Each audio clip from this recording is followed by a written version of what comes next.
bonsoir et bienvenue à tous, je suis très heureux de vous retrouver, voici l'essentiel de l'actualité de ce mercredi.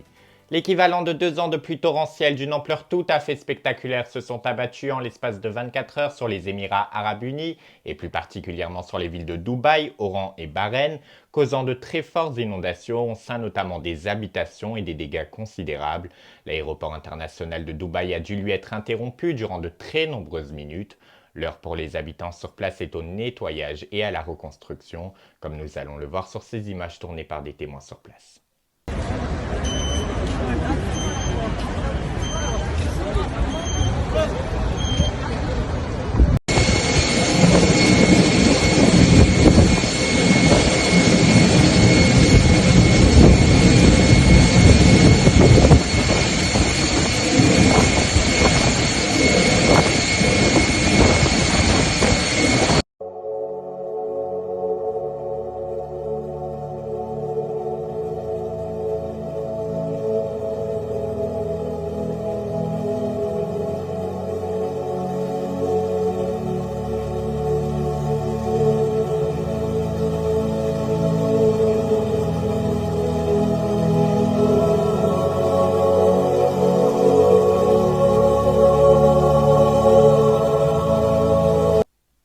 Le compte à rebours a commencé plus que 100 jours avant le début des Jeux Olympiques qui auront lieu à Paris du 26 juillet au 11 août prochain, dont une cérémonie d'ouverture qui aura lieu si tout se passe bien en plein cœur de la Seine devant plus de 326 000 spectateurs venus assister à cet événement qui arrive environ tous les 100 ans dans notre pays et qui fera le bonheur des touristes à travers le monde puisque 15 millions sont attendus rien que dans la capitale durant cette période olympique.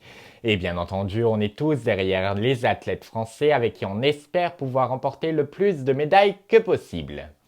Et juste avant le début de ces Jeux cet été, c'est au tour de la traditionnelle torche olympique qui a fait son entrée dans l'arène hier en Grèce, on l'a vu, avant son arrivée tant attendue sur le sol français à Marseille le 8 mai prochain pour entamer un Tour de France.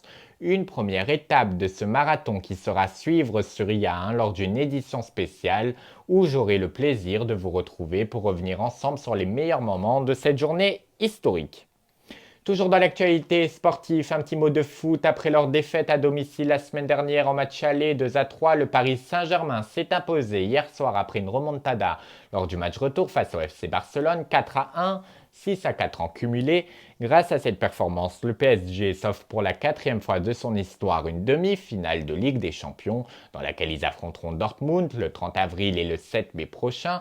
Suite à cette victoire, les supporters parisiens se sont retrouvés dans les rues de la capitale pour se rassembler et célébrer cette qualification, comme nous le montrent ces extraits vidéo signés par des témoins sur place.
Lui, à présent, fait partie de la légende du rap français. Je veux bien entendu parler du rappeur Jul qui a annoncé en début de semaine sur ses réseaux sociaux qu'il allait se produire pour ses 10 ans de carrière en 2025 dans 2 stades mythiques. Le premier le 26 avril au Stade de France à Paris, le second un mois plus tard, le 24 mai, pour la 2e fois chez lui, à la maison, au Vélodrome à Marseille, comme nous le montre la bande-annonce.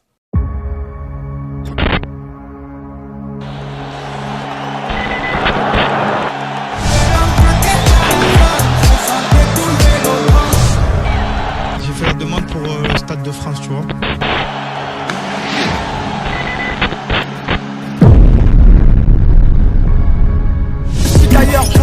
qualité. Je suis déter, je vais faire le stade de France comme Johnny Hallyday. Johnny Hallyday, je veux m'ouvrir sur scène comme Dalida. J'ai peut-être un peu mûri, mais je vais changer ma mentalité.